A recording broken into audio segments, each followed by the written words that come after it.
नमस्कार आदाब, आप देख रहे हैं साबिर शेख के साथ ऑन रिकॉर्ड मीरा भाईंदर।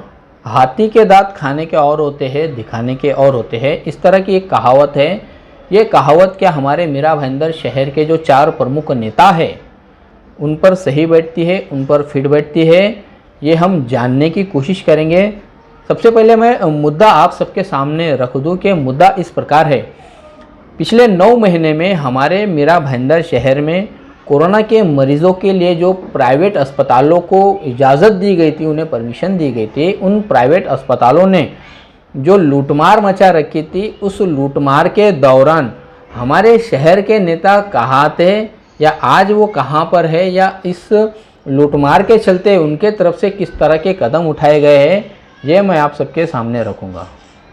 यहाँ मैं बात करूँगा हमारे मीरा भाईंदर शहर में जो मरीज़ों के साथ में लूटमार हुई थी, उस लूटमार के दौरान मनपा प्रशासन ने उस पर रोकथाम के लिए, उस पर काबू पाने के लिए कमेटी का गठन किया था। उसके लिए ऑडिटिंग की गई थी सभी अस्पतालों के लिए। उस ऑडिटिंग में जिस तरह से जो आंकड़े सामने आए हैं पिछले 9 महीने के, वो आंकड़े मैं आज सबके सामने रखने की कोशिश करूँगा और मैं बताने की ये भी कोशिश करूंगा कि इन आंकड़ों के दौरान जिस तरह से अस्पतालों ने लूटमार मचा रखी थी, अन्याय किया है, अत्याचार किया है, उस लूटमार में कहीं ना कहीं हमारे मीरा भाईंदर शहर के नेताओं की खामोशी भी अपने आप में कई सवाल खड़े करती है कि जिस तरह से कोरोना के काल में सभी नेताओं ने ज़मीन पर उतारने के दावे किए थे कि वही सच्चे हमदर्द है, वही हमारे नागरिकों के शुभ चिंतक है, हित चिंतक है, उन्हें इन हमारे शहर के नागरिकों की मदद के लिए ज़मीन पर उतरकर काम करना होगा।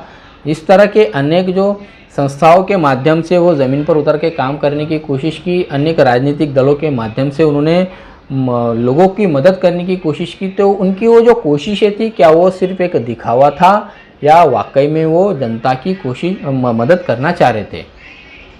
कुछ आंकड़े मैं आप सबके सामने पेश करना चाहूँगा इस वक्त। मीरा भाईंदर महानगर पालिका ने मार्च से लेके अब तक जिन 19 अस्पतालों को कोरोना के मरीजों के इलाज की इजाज़त दी थी, उसमें प्रमुख रूप से जिसने लूटमार की है सबसे ज़्यादा, वो अस्पताल है फैमिली केयर हॉस्पिटल, जहां पर कुल 229 मरीजों का कोविड का इलाज हुआ है। उन मरीजों से अस्पताल ने 3,06,86,061 रुपया वसूले हैं और महानगर पालिका ने जो बिल ऑडिट किया है उसके मुताबिक फैमिली केयर अस्पताल को जो बिल उनको देना चाहिए था वो 2,47,37,344 रुपया है। डिफरेंस जो अमाउंट आया है वो 59,48,717। जी हाँ, इतना ज़्यादा बिल फैमिली केयर अस्पताल ने कोरोना के मरीजों को लगाया था, 59,48,717। अभी तक फैमिली केयर अस्पताल को 30/11/2020 की जो रिपोर्ट हमारे हाथ में हासिल है, आरोग्य विभाग से जो मिली है, उसके मुताबिक 42,95,496 रुपये आज भी फैमिली केयर अस्पताल को लौटाना है। ये फैमिली केयर अस्पताल की इमारत किसकी है, किस नेता ने इसे किराए पर दिया है, उस नेताओं की इस अस्पताल को लेकर क्यों खामोशी है, ये एक सबसे बड़ा सवाल यहाँ पर पैदा होता है। कि हमने जिस तरह से मुद्दे की बात जो की थी कि हमारे शहर के नेताओं के खाने के दांत और होते हैं, दिखाने के दांत और होते हैं, यहाँ पर हमारे नेता की जिम्मेदारी बनती है कि इस अस्पताल से जवाब तलबी करे कि साहब आपने अब तक उन मरीजों का 42,95,496 रुपया क्यों नहीं लौटाया है। ये उस नेता की भी जिम्मेदारी बनती है अस्पताल से पूछने के लिए। दूसरे नंबर पर है मीरा रोड का वोकॉड हॉस्पिटल, जहां पर 102 मरीजों का इलाज हुआ है। इस अस्पताल ने भी मरीजों के साथ में लूटमार करने में कोई कमी नहीं रखी।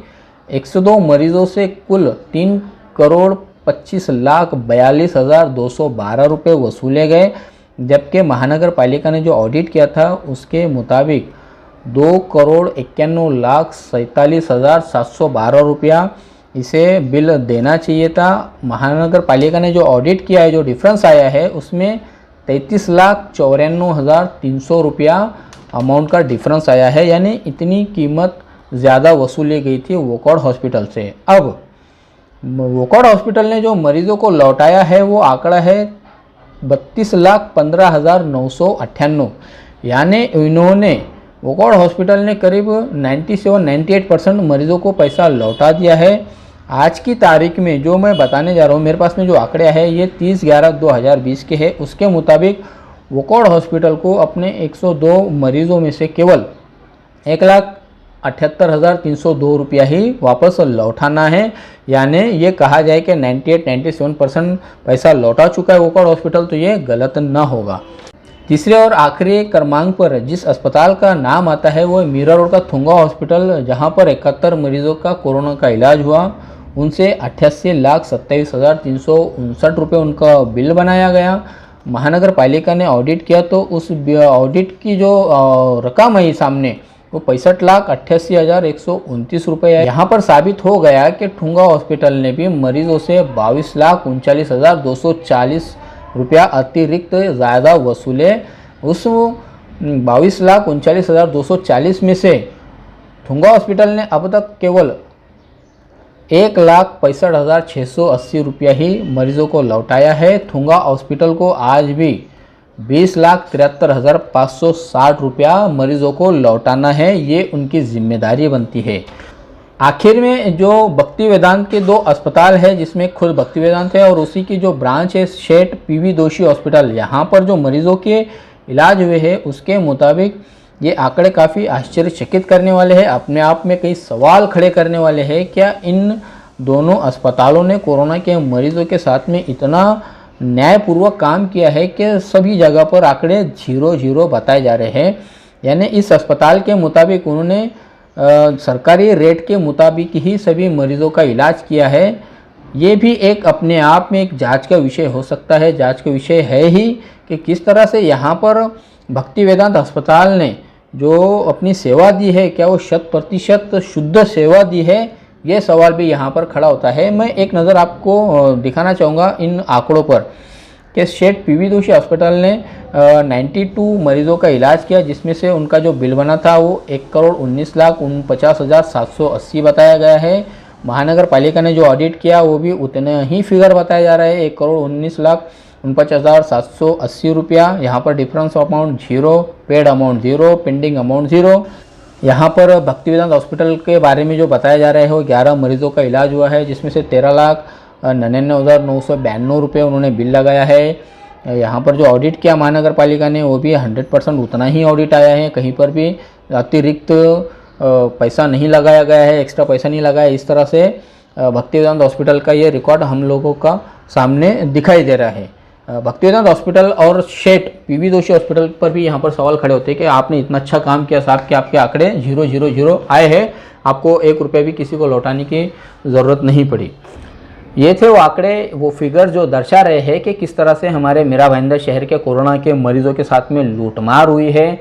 वोकॉड हॉस्पिटल ने इतने बड़े पैमाने पर मरीजों के पैसे लौटा दिए हैं। केवल 1,78,302 रुपया ही उसको लौटाना पड़ता है। वोकॉड हॉस्पिटल किस नेता की छत्र छाया में यहाँ पर पनप रहा है, फल फूल रहा है, ये आप लोग जानते हैं। किस नेताओं को उसका समर्थन है या वो किस नेता का पहले हुआ करता था, ये मुझे बताने की ज़रूरत नहीं है।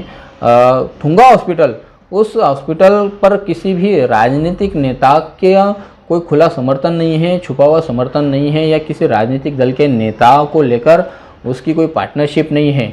आता हूँ मैं फैमिली केयर अस्पताल पर के फैमिली केयर अस्पताल ये किस नेता की इमारत है, किस नेता ने उसे किराए पर दिया है, ये भी मुझे बताने की ज़रूरत नहीं है। हमारे शहर की जनता भली भांति जानती है। फैमिली केयर अस्पताल को आज सबसे ज़्यादा पैसा लौटाना है, करीब 42,95,496 रुपये उसे लौटाना है।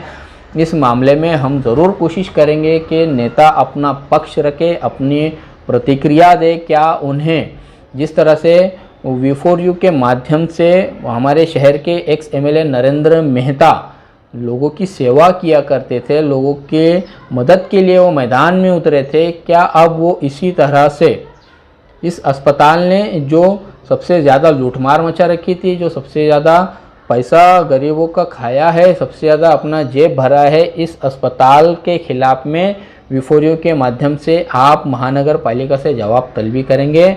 आप क्या इस अस्पताल से जवाब तलबी करेंगे? क्या आपकी जिम्मेदारी नहीं बनती है कि शहर के जो भी अस्पताल जिन्होंने ज़्यादा पैसा लगाया है मरीजों से, उन अस्पतालों से जवाब तलबी करें? MLA गीता जैन क्या करती है? क्या वो इस तरह जो लूटमार हुई है उस लूटमार करने वाले अस्पताल के खिलाफ में किसी प्रकार की कार्रवाई की मांग करेगी, किसी प्रकार से उन मरीज़ों को उनका पैसा लौटाया जाए इसकी बात करेंगे, या फिर वो ऐसी ही अपनी राजनीति करते रहेगी दिखावे की।